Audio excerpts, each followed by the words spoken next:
Halo guys, selamat datang di channel BSTP. Hari ini kita akan membahas bagaimana caranya scalping menggunakan M5 ya, atau menggunakan time frame 5 menit ya. Bagaimana caranya menemukan setup di time frame M5 ini. Step by step saya akan membahasnya. Nanti saya akan jelaskan bagaimana caranya melihat entryan atau setup yang bagus di time frame M5 ini. Alright. Tapi sebelum mulai, alangkah baiknya teman-teman tekan like tuh dulu, tekan 100 like aja ya, supaya kita semangat membuat video ya guys ya. Alright. Di sini kita akan menggunakan H1. Pasangan dari H1 ini adalah M5.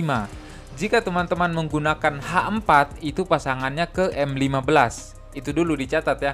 Jadi kalau H1 kita eksekusi market itu di M5 ya. Oh, kita langsung saja ke marketnya ya.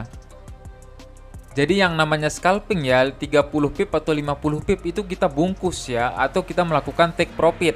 Nah, di sini siapa yang punya motor kayak begitu. Nah, di sini di market gold 50 pip atau 30 pip rasa sangat cepat ya. Jadi teman-teman harus take profit jika memang niatnya untuk scalping seperti itu ya, karena kita menggunakan time frame 5 menit. Hal pertama yang kita lakukan adalah mencari fair value gap di H1 ya. Jadi teman-teman harus tahu apa itu fair value gap dulu. Teman-teman bisa tonton video sebelumnya. Jadi fair value gap tuh yang ini ya, kita bisa melihat ya, candle yang ini dan terbentuknya candle selanjutnya yang ini nggak berhasil nutup wicknya ya. Nah, ini contohnya dulu nih. Kita langsung ke M5. Kita udah dapat fair value gapnya ya. Di area ini tadi adalah fair value gap. Tapi di sini kita bukan langsung entry, kita mesti analisa menggunakan yang namanya SMC, Smart Money Concept, yang saya jelaskan kemarin. Jadi teman-teman, setiap ada fair value gap di H1, pasti itu diikuti dengan breakout structure di time frame low time frame-nya ya, di low time frame seperti di M5 ini. Teman-teman bisa perhatikan ada breakout structure di sini. Ada breakout, oke, lalu diikuti dengan inducement ya. Di sini kita bisa perhatikan ada inducement atau liquidity, atau para retail pasti akan melakukan entry ketika dia breakout. Teman-teman bisa perhatikan, pasti ketika ada breakout orang-orang akan melakukan entry buy di sini ya. Oh, ini udah break resisten, dia retest, pasti orang-orang melakukan entry and buy. Menggunakan Smart Money Concept memang polosannya itu breakout dan retest kita entry, tapi di sini kita memerlukan persyaratan yang lain. Seperti yang saya bilang kemarin itu liquidity atau inducement-nya ya. Jadi kita nggak usah entry di inducement. Jadi di sini kita bisa lihat banyak banget inducement-nya ya. Jadi ketika ada breakout, dia kembali retest, kita jangan ambil inducement. Nah, ini teman-teman bisa perhatikan beberapa. Kita tandai dengan garis putus-putus ya. Ini adalah liquidity-nya. Order block. Jadi kita entry itu di order block. Ketika ada breakout structure kayak begini, udah jelas di H1. Ingat ya, di H1 itu ada fair value gap. H1 itu fair value gap, di M5 itu ada breakout resisten. Jadi kan cari posisi buy ya. Kita cari posisi buy itu menggunakan order block di M5 ini. Ingat, yang namanya scalping cari 50 pip atau 30 pip, 50 pip itu kita bungkus ya. Bungkus marketnya. Nggak usah lama-lama di market, karena niatnya kan scalping. Ini niatnya entry scalping, mau TP swing. Nah, ujung-ujungnya apa? MC lah. Jadi kalau memang niatnya scalping ya dapat 30 atau 50 pip dibungkus ya. Nah, ini disebut dengan order block. Ini cara mudahnya nih. Nah, oke.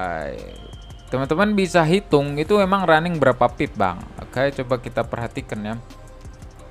Dia breakout dari H1 dulu. H1 tuh terjadi ada fair value gap. Kalau teman-teman kita ubah ke H1, yang ini fair value gap yang ini ya. Directionnya untuk buy atau bias entry-nya untuk buy. Kita ke M5. Lalu mencari boss terdekatnya. Lalu ada liquidity, inducement, lalu ada order block. Kita ambil order block. Jangan ambil yang inducement ini atau liquidity ini. Ini tempatnya para retail dihantam ya. Karena kan niatnya order scalping ya, kita bisa cek naiknya berapa pip. Naiknya itu 50 pip. Itu udah lumayan nge-max ya. Tadi saya sempat melakukan entry juga di GBP JPY. Di GBP/JP ini juga sama, saya melakukan entry dengan alasan ada fair value gap dan SMC di low time frame-nya ya. Seperti itu teman-teman, semoga paham ya. Kalau nggak paham, tanyalah ketika Google Meet ya. Jadi di sini saya akan coba jelaskan ulang kenapa saya melakukan entry buy di GBP/JPY ya. Di sini saya melakukan entry and buy. Teman-teman, nah ini saya hapus dulu ya, saya hapus, oke. Teman-teman bisa perhatikan. Di sini ada fair value gap, oke. Di sini juga ada fair value gap. Setelah kita menemukan fair value gap di H1 ini, kita ke M5. M5 tuh kita cari apa? Di sini ada breakout, oke. Lalu dia langsung breakout ya, dia langsung breakout kayak begini. Dia ngebentuk resisten. Sebenarnya di bawah pun udah ada inducementnya ini ya, karena di bawahnya ini order block. Di sini ngebentuk resisten, lalu dia ngebreak. Nah, yang di breakout itulah kita ambil sebagai inducementnya. Mana sih? Ini nih. Oke, ini sebagai inducement. Order blocknya yang mana? Ini sebagai order blocknya.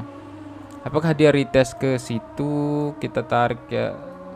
Benar sekali. Sniper entry ya. Kita dapat sniper entry di sini. Oke, teman-teman bisa lihat. Dia kena inducement, orang-orang ambil posisi buy. Memang dia sempat naik ya. Dia sempat naik kencang banget, lalu dia turun lagi. Dan di sini kena pending order, kita kena entryan, kita kena ya. Di grup tadi saya sempat bagikan juga ini ya, ada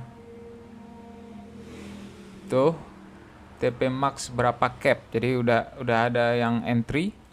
Di sini juga saya akan perlihatkan ya, ntar